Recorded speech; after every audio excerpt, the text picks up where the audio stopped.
So I decided to delete my other post because I was on steroids last week and I was wired, absolutely wired to the moon. So I decided that I'm gonna still recording. I'm gonna talk about each symptom and how I've handled it in the past, maybe how I'm handling it now, how to spill over into other symptoms, how they affect, normal everyday living or whatever, like. So I'm gonna start with the big one, and I think you all can guess what it is. Fatigue. That was the first symptom I noticed with MS. I was falling asleep for I was in college at the time, and I'd be coming home from lectures and falling asleep for 4 or 5 hours. And I was getting up at night and doing my work till about 2 o'clock in the morning, and then it was just and it wasn't staying up that late. It turned into a bit of a vicious circle because I would want to fall asleep when I got home from college, and it was downtime I could do my work then, So that was the first symptom I noticed, and I actually noticed it before that when I was playing soccer. Me and my friend was playing for a team, and I noticed was starting to slow down or something on the pitch, because I was a ferocious footballer, and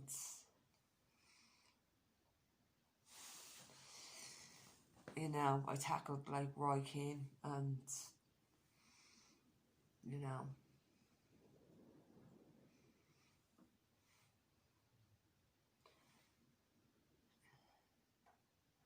I was mad into soccer, and I noticed I started slowing down, and then I was never into the gym. There was a big road outside, just go jogging on. I was never into that gym thing, and I noticed I was finding it hard to motivate myself and stuff like that. And then the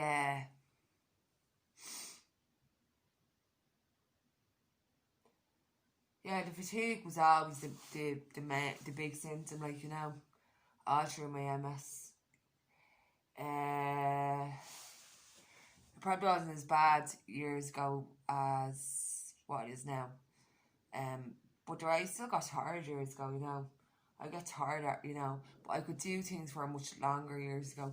I could clean this house all in one go years ago, and then I'd sit down and I'd be tired then, but it wouldn't be the normal tiredness to be right, I'm a good bit tired now,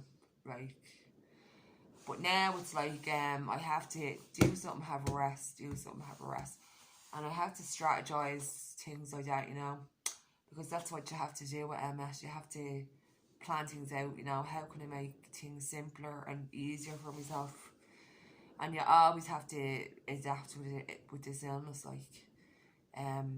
because things change and you have to go along with it, unfortunately. But and you get frustrated going, I can't do this the way I used to do it years ago. But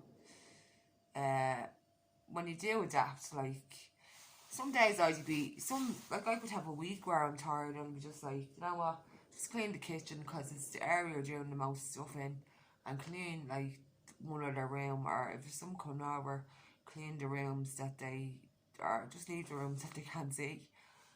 And I used to be a real perfectionist, I'd have to have my house spotless and all that, but I've learned to loosen up a bit, and be comfortable in a bit of untidiness.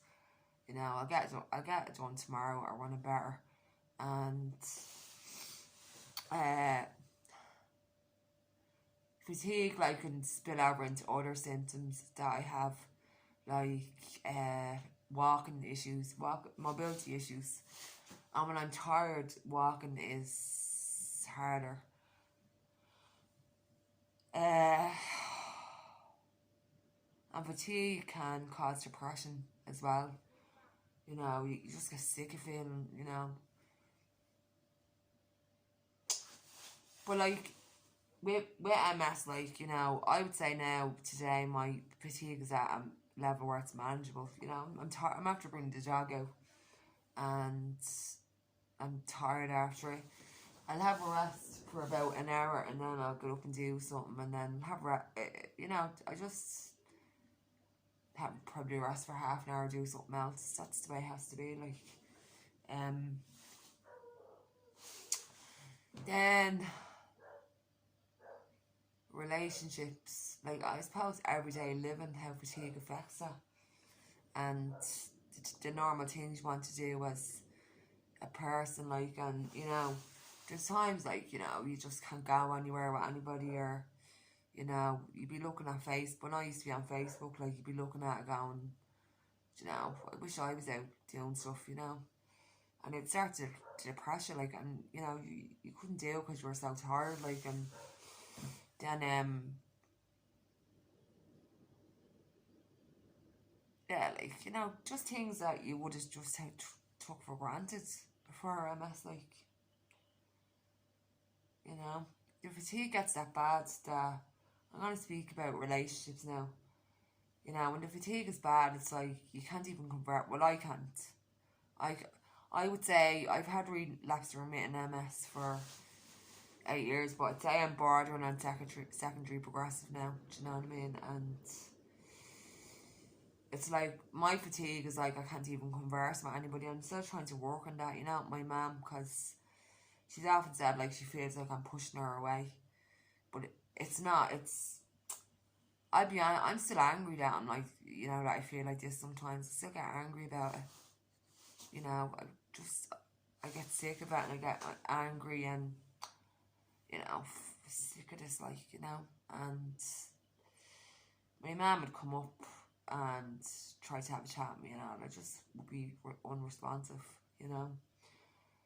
You can't, I just personally can't even converse, and it's like my brain just shuts down, and even a simple question is overwhelming.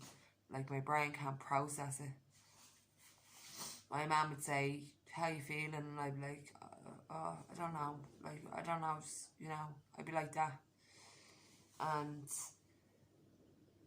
so then relationships, I suppose, like, you know, you'd be feeling alright and all, and you'd impulsively, I was with someone for years, and then we broke up, like, so probably because of MS as well. It was a new thing for her, and it was a new thing for me, and that's just the way it was. But we're still great friends, and she's the other mammy of my doggy, and we're like, she's one of my best friends actually, so that's nice. And she's in a civil partnership now, and I get on great with her partner as well. Her partner's always baking me things, so it's all nice, and, you know, they're good people, like, you know. And you need people like that around you with MS as well. You know, like, I know they both genuinely care about me, to be honest about it. So,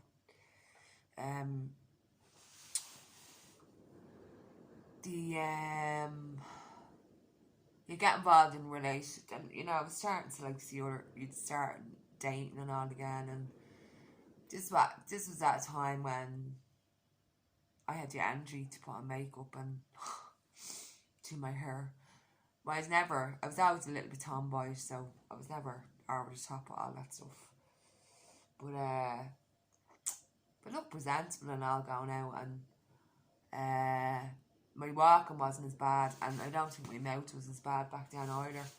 So you'd impulsively get involved with people, and then when you're alright, and then the sick days would come, and then it's like Jekyll and Hyde, like, you know, the sick person would come out then, and they wouldn't be able to handle it, you know. And they'd be like, can you not even, like, get up and talk for like 20 minutes? And I'd be like, no. And then I found like I was just wasting that little mustard seed of energy that I had, just trying to explain MS to somebody that will never understand it because they haven't got it, you know. And trying to, and, you know, and you'd be getting all this and all, you know, you should try and change your attitude, like, or get a new hobby, or try and rise above yourself. And you'd be like, it's not that, like, I'm sick, I'm not well. I just need to rest. Do you know? It's not mind over matter, like, it's a sickness, it's an illness. Do you know? And like, I used to get angry and all that, and like like get angry because they didn't understand it, like. But now I'm like, you have to give people the right not to understand because they haven't got it, like, you know. But I sort of have a fancy sometimes that I just meet someone walking my dog, and you know it'll be they'll get it come straight away, and but I think it's a bit Hollywoodish, to be honest about it. So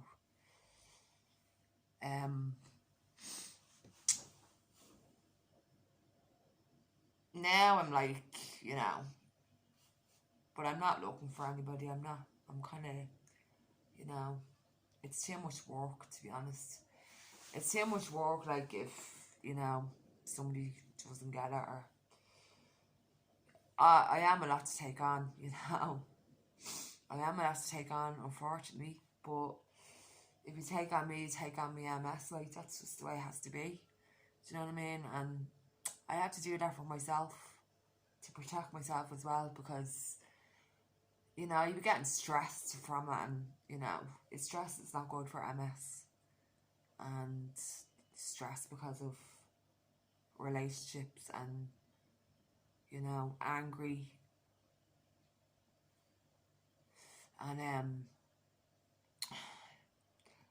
feeling sad like that, you know, it didn't work out, and you probably liked the person, like, as well. Do you know what I mean? You probably saw potential there, but it was just because you were sick, like, you know, just went pear-shaped, you know. But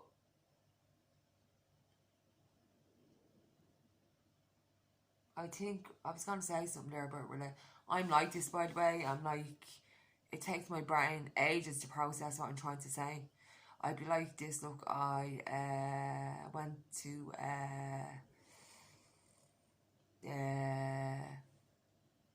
shop to buy some milk. So and you have to have enough and that patience listen to me, and I'm sorry about that, like, but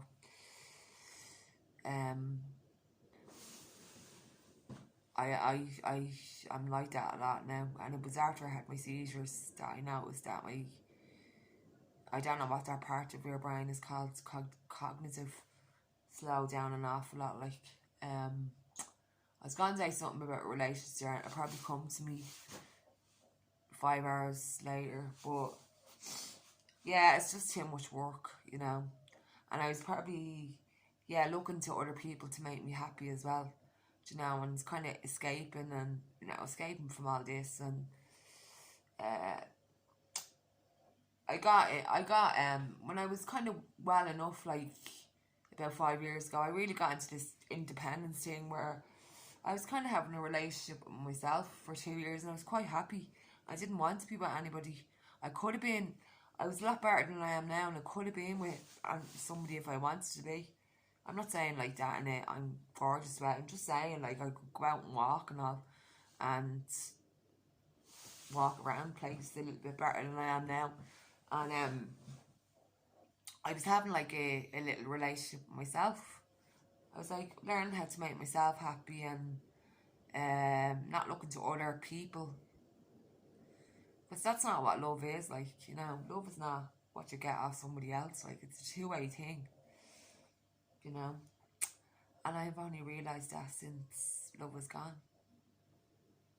I'm only messing. I'm only joking.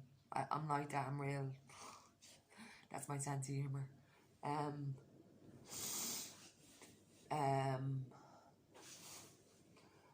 So if I think of any more about fatigue, the next thing, I'm going to start from my head down to my feet. The next thing I'm going to start with, I think my head is, apart from the seizures, which I will talk about, then my mouth, that'll be the next thing, and how that has affected me, because I'm extremely still self-conscious about it, and how it affects my confidence. And you know, I'm like this all the time in mirrors and all. So yes, I will talk about that the next time, and I will see you soon.